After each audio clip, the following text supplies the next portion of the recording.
and welcome back to my kitchen. But in case this is the first time you're stopping by, my name is Gina and I'm a wife and mother from the Midwest, and I enjoy cooking fresh meals for my family, and sometimes I make videos of my recipes and then I post them here on YouTube.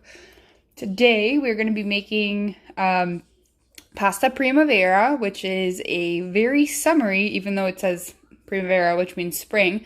It's a very summery dish because it's full of fresh vegetables, and actually what inspired me to make a recipe for this dish is that I have a massive garden slash micro farm, if you will, growing in my backyard this year, and I will, in a very short period of time, have all of these vegetables fresh out of my own garden, so I'm going to want to be using them. So I'm going to start developing recipes so that I could use up all of my fresh produce and herbs. So this is the first one that I thought of.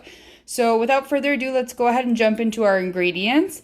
We are going to need penne pasta, or really whatever pasta you want. You could use rigatoni, farfalle, but just something that's like a shortcut of pasta, not a long one. It would just not look as attractive. For our veggies, we need a yellow squash, a zucchini, a red onion, a red bell pepper, some shredded carrots or whole carrots that you can shred or, cut into matchsticks. Some cherry tomatoes or plum tomatoes, whatever you want to call them, a small head of broccoli. We probably won't use all of that. And then for our fresh herbs, I have basil from my garden and some fresh parsley. And then we're going to be using some garlic, obviously. This is just a bunch of cloves that I separated. Oops. In the fridge. So we're going to use some fresh garlic, some Romano cheese or Parmesan, Asiago, whatever you have. And then we need olive oil for cooking. We need salt and pepper and a little bit of oregano. And then a little bit of zest and juice from this here lemon. So I'm going to go ahead and start washing up all of my veg. And I will be back. Okay, so the first thing that you're going to do is you're going to throw some water on. So I've just got water here, and I'm going to throw about a tablespoon of salt in there. And this is just for cooking your penne pasta or whatever your pasta is according to the directions. I'm going to make a whole package, but we probably won't use all of it for this pasta dish. This is a 16-ounce package of macaroni. And I'll probably just give the girls like some plain ones on the side. So I don't know, we'll probably use around 10 ounces of it. And then the next thing you're going to do is you're going to prep all of your veg. So I went ahead and sliced our onion into these little mezzaluna shapes. This was obviously cut up already, but this is what you're looking for in regards to size if you're going to be shredding yours or matchsticking it. We sliced our pepper into very thin strips. The zucchini, I just halved it and then sliced them about 1/4 of an inch thick. And then the yellow squash is a little bit of a tricky beast because it's very skinny at one end, so you can get away with doing the half moon shape, but in the very thick end of it, I had to quarter it. So we need to have pieces that are about the same shape and size so they cook evenly, and so it looks nice. And then this is about, like it looks like more because it's cut up, but this is about a little bit more over than, wow, English. A little bit over a cup of plum tomatoes, and I've sliced them in half lengthwise. And then this is about 2 cups of broccoli, and I just sliced them into really teeny pieces because we're just going to kind of like stir fry it. So we don't want to have them be huge and be too crunchy and be nasty. So next thing is we're going to go ahead and heat up this pan over medium and add some olive oil to it once it's nice and hot. And we're going to start off by sauteing our carrots and our onions. So I'll be back in a moment because I need 2 hands to unscrew that bottle. Okay, so I put about 2 tablespoons of olive oil in there. Don't be afraid. We're not really making a saucy sauce for this, so it adds a lot of flavor. I threw in my onions and my carrots, and they've been sauteing for about 2 minutes with a pinch of salt. Next, we are going to be adding in our peppers and our broccoli. And we are just going to stir fry this for another 2 minutes.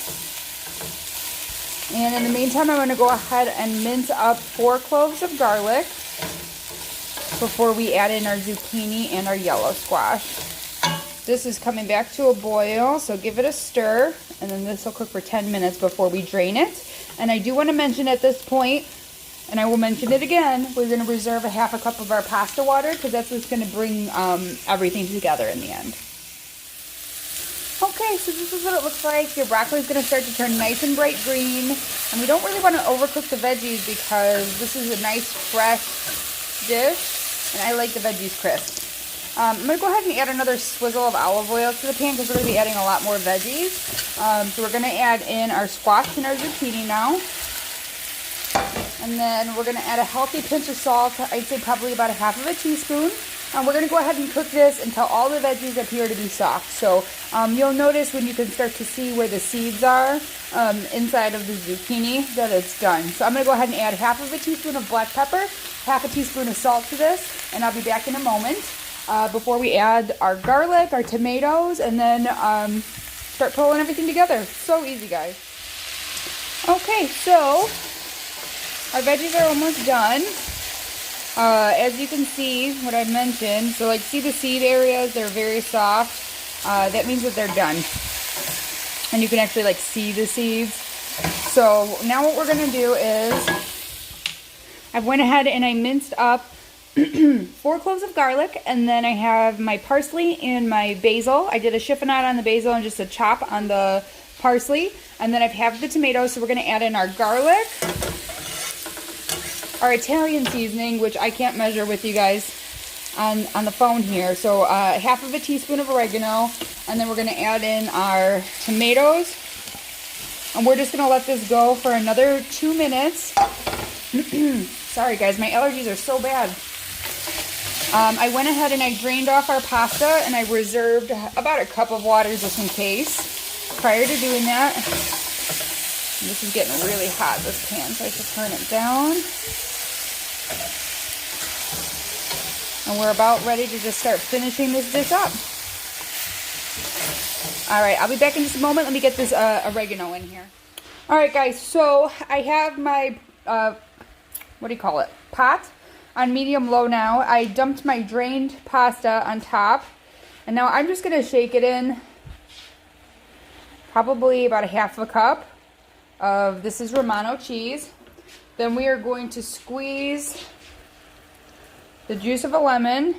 Squeeze it upside down so that way you catch the seeds. I was going to put lemon zest, but I cut it in half already. So if you want it really lemony, you could add lemon zest on top. Or you could add it right into the dish. And then the next thing we're going to do is we're going to add in 1/2 of our pasta water. And we're going to start tossing this. And it'll start coming together. I know you do.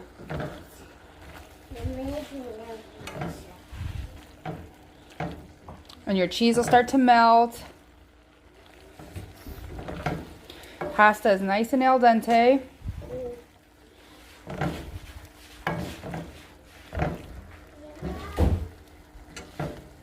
You know what? I don't like these tongs. I want a spoon. There we go. Sorry guys, sometimes it's hard to cook while I'm holding the camera. So I know that sometimes the frame is out of focus or not looking at what it's supposed to be, but this is my real life and I'm cooking dinner for my family, and if you like it, you like it. If you don't, you don't.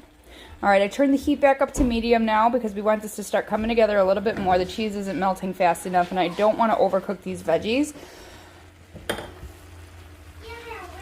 And now I'm just going to go ahead and toss in our fresh basil from my garden. I'm totally going to go out there and make a little thing so you guys can see it and add it to this video.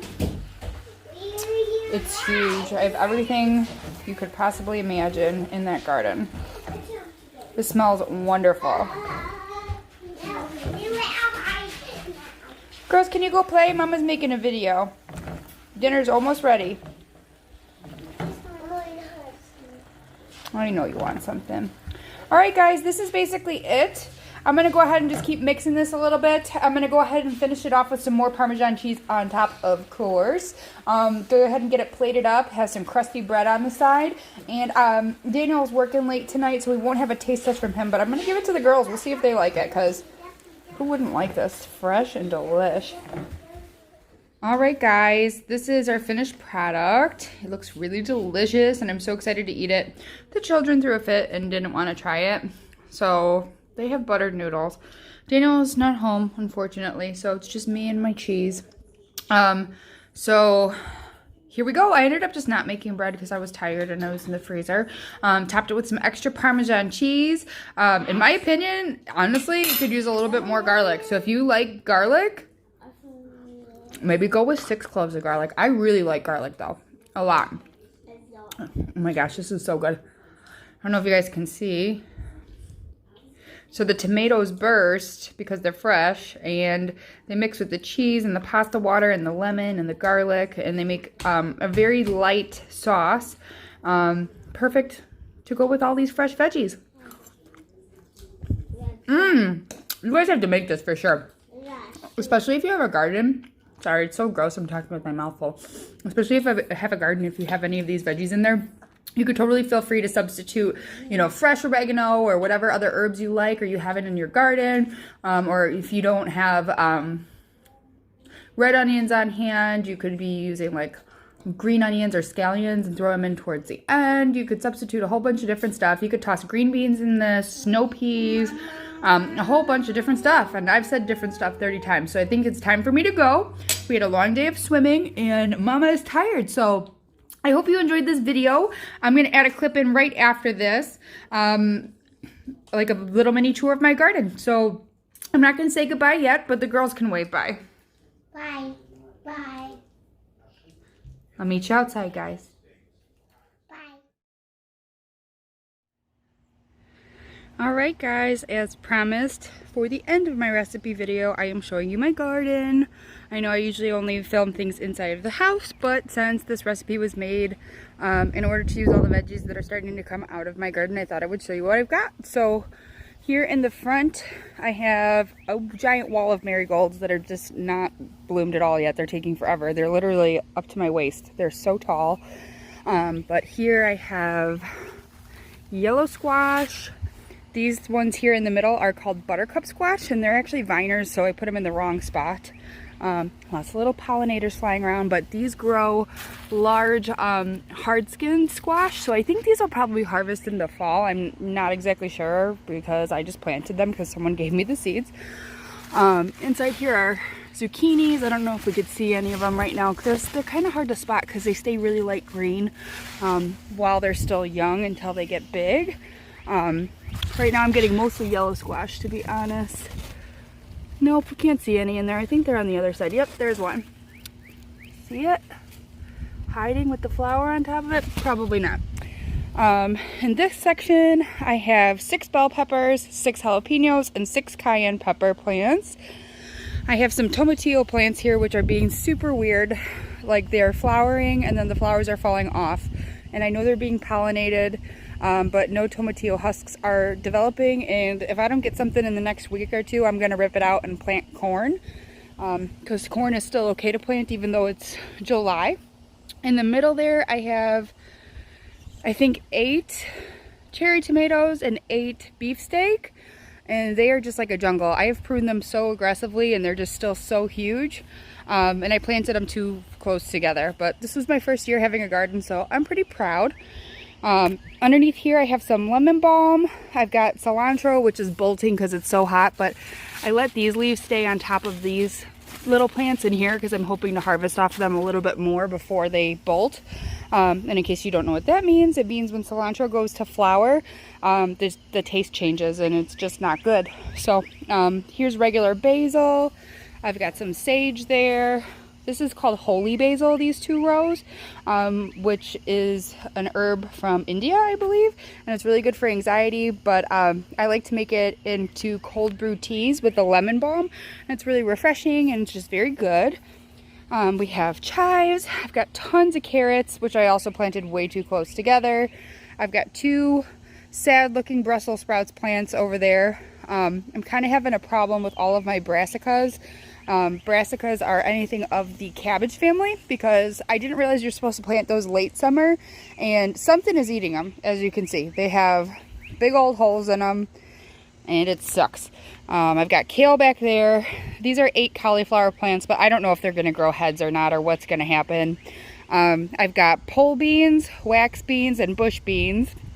I have tons of snow peas there in the middle, and those produce a lot. I get handfuls off of them each day. I don't know if you could see from this far away because I can't zoom in on this form of filming.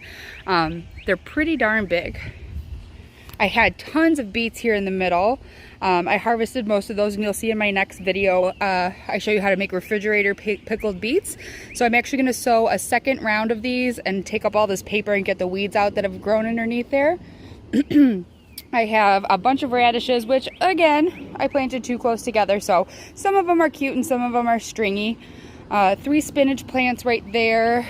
I have a rogue cucumber plant that planted itself. Don't know how that happened. 2 strawberry plants that I literally have gotten no strawberries off of because it's in full sun. We've got a flower here, so maybe we'll get a strawberry. I don't know. I made my own homemade version of liquid fence, and I think something's coming and eating the strawberries, to be honest. These are sweet potatoes, which I need to hill up. They chitted by themselves. In case you don't know what chitting is, it's when they sprout when they're in your house. So once they get a little sprout on them like this long, you can plant them in the ground and cover that up. But you're supposed to hill the plant over with more dirt so you get more tubers from it, but I didn't do that yet. And then lastly over here I have 2 cucumber plants, and I've got some nice cucumbers growing underneath there, but I don't want to climb over the fence right now. And then this is a failed lettuce patch. I only had 4 small little heads come up, but I'm going to sow a new round of a different type of lettuce in a different area of the backyard, and then pop in some more radishes and some other crops like melons that I'll be able to harvest until the fall, because pretty soon all of these will come out, all of the rest of the beets will come out, and I'm gonna have some bare patches. So this is the Gina's Family Kitchen Garden. I hope you enjoyed seeing something else besides my cooking videos, and I really hope you enjoy the recipe that I am posting in regards to this. And if you like this video, go ahead and give it a thumbs up, and if you loved it, I'd sincerely appreciate you giving me a subscription. Go ahead and subscribe. I enjoy watching my channel grow, and it really warms my heart when you guys comment and say nice things. And anyways, thanks so much for stopping by. Have a great day.